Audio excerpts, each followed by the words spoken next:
दोस्तों मां इहो अर्द खणी आयो आहियां त क़यामत अचण वारी आहे उन जी तैयारी कयूं। उन जी तैयारी आहे अल्लाह वारनि सां मोहब्बत कयूं।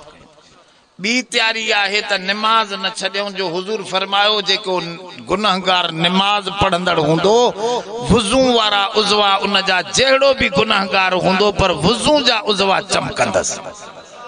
हुजूर फरमा मां हथ वठी छॾाए छॾींदोमांसि। पोइ कहिड़ा नमाज पढ़ंदो सभु न तो बरोच वारी ॻाल्हि त न आहे। हिकिड़ो असांजो मौली साहब बरोचन में तकरीर पियो करे कावड़ जी वियो उन्हनि खे चयो बलोच जेको बेनमाज़ी आहे इहो सूअर आहे त बरोचन चयो गिरी गिरी अब गिरी गिरी करे न बरोच त मरी वियो।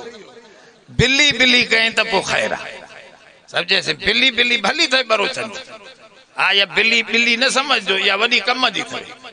बिल्ली बिल्ली माना छॾियो सदा छॾियो अफो माफ़ी समझे से ऐं गिरी माना पकड़ियोसि इहा ॾाढी ॾुखी ॻाल्हि।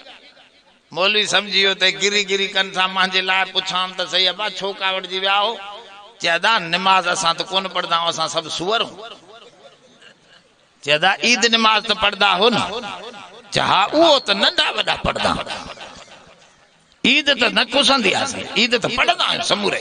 चे बस बस तव्हां बि 12 महीने जा नमाज़ी हो मां बेनमाज़नि खे सूअर चयो आहे। अबा तव्हां बि 12 महीने जा नमाज़ी थींदो या हफ़्ते जा